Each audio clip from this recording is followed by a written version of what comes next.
age of 14, peering over, it's not exactly peering over a crowd of white students. What it was Jerry Jones standing in a pretty prime spot. Prime spot. You got to get there kind of early to, in a sea of white faces that has been largely correctly identified throughout American history since that time as a crowd looking to intimidate, of young white men looking to intimidate the black students who were supposed to be integrating the school.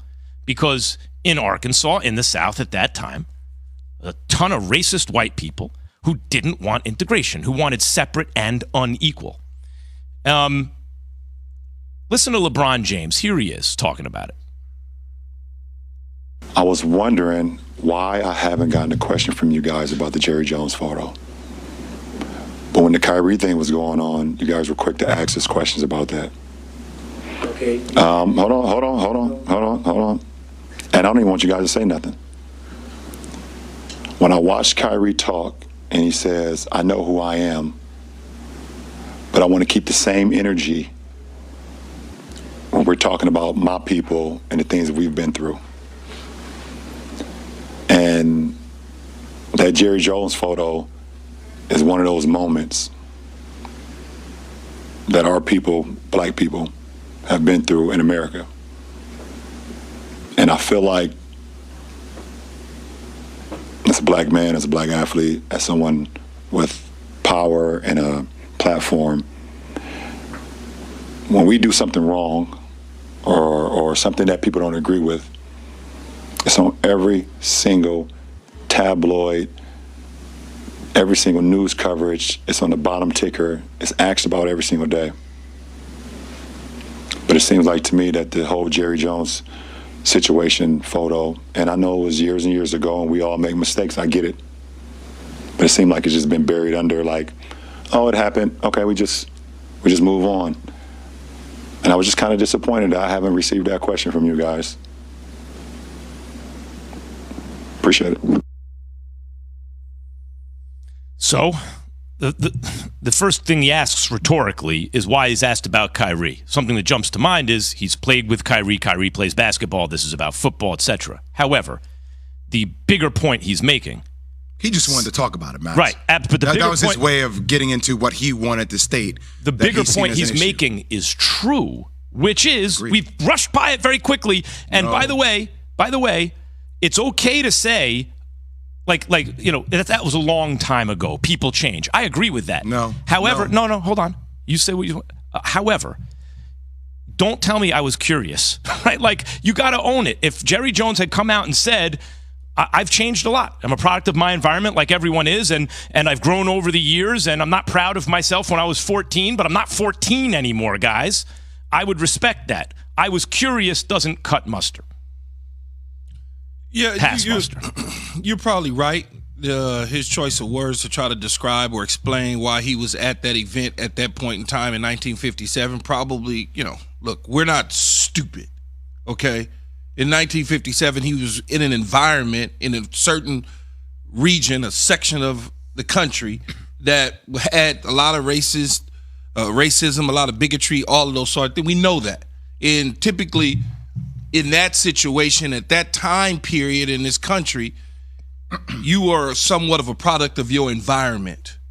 And had he come out and said that, then maybe it looks a little bit different. People probably could understand it a little bit better, knowing that you grew up around this. So until you had an opportunity to grow up and become an adult, you remove yourself from those circumstances. But because he came out and tried to dupe everybody and just, I was being curious. I mean, like, come on. I don't go to some event just to be curious in them situations. I've been waiting. I mean, Max, you and I have been talking about this, and I was going to say champing at the bit, as you probably taught me how to say, all week long to talk about this, man. There are two quotes I really want to break down. I want to do it with you guys in real time as this exercise.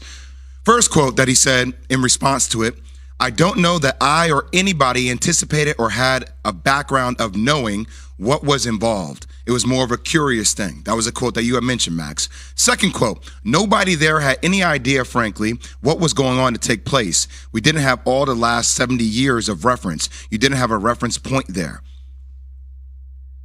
Yo, hearing that, I don't want to hear that from Jerry Jones. What? Like, I don't want you to absolve yourself and everybody else there. So, look, I'm not going to hold a 14-year-old accountable, right, if that was curiosity, because I wasn't there. I don't know what was going on inside his brain during that particular time. But I do know that everybody else that was there, it wasn't just curiosity. There were racist people there. And what I need Jerry Jones to do, which I haven't seen him do throughout George Floyd, throughout every stuff, happening with, quote unquote anti-flaggers, right, going around Colin Kaepernick. I have not heard Jerry Jones denounce racism. I have not heard him do that.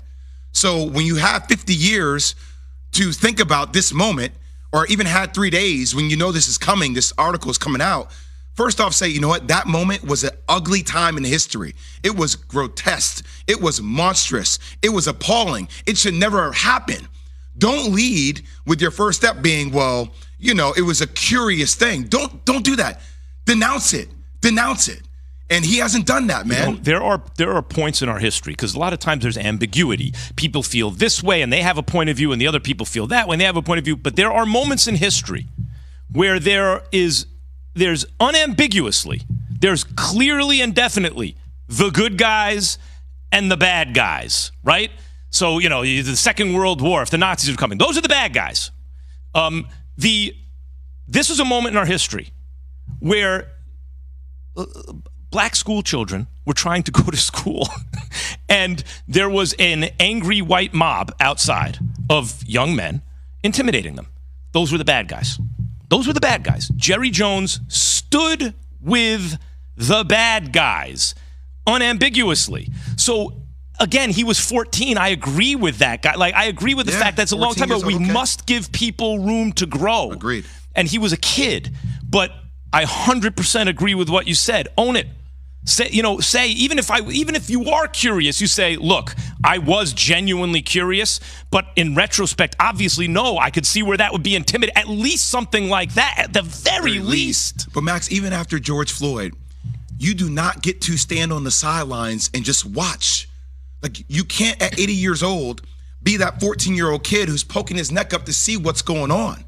You have to stand on one side or the other. And by the way, I talk about denouncing it. His silence is him being complicit. So I'm not sitting up here on national TV saying Jerry Jones is racist. No. But your silence on not stepping up to the table and addressing things that are right in front of your face by still looking to see at 80 years old, that makes you complicit, man. And you can't be silent these days. You have to tell us where you stand. In certain situations, having known Jerry Jones, he's not going to get involved in stuff that he doesn't know enough about, because he doesn't want to put himself in a bad situation. Key, what do you mean don't know enough about? This is plain and simple, man. Let me tell you, Jay. Yeah, okay, I'm listening. He's the type of guy that if it doesn't involve him and it doesn't affect his bottom line, he's not going to get involved. So you mentioned George Floyd situation and denouncing the racism or whatever went on with the George Floyd and all that. You want him to step up to the plate. It's not affecting his bottom line.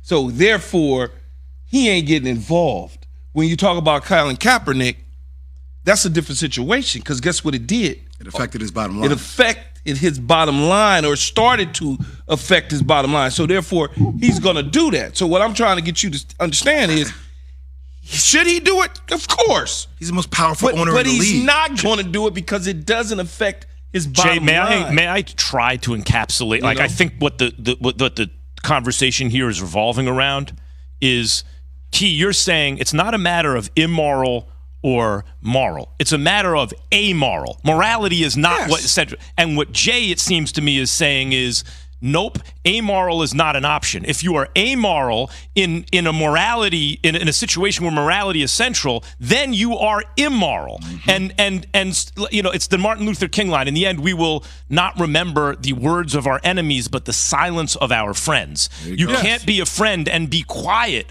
when fit hits the shan. But you dealing with we all know that we're dealing with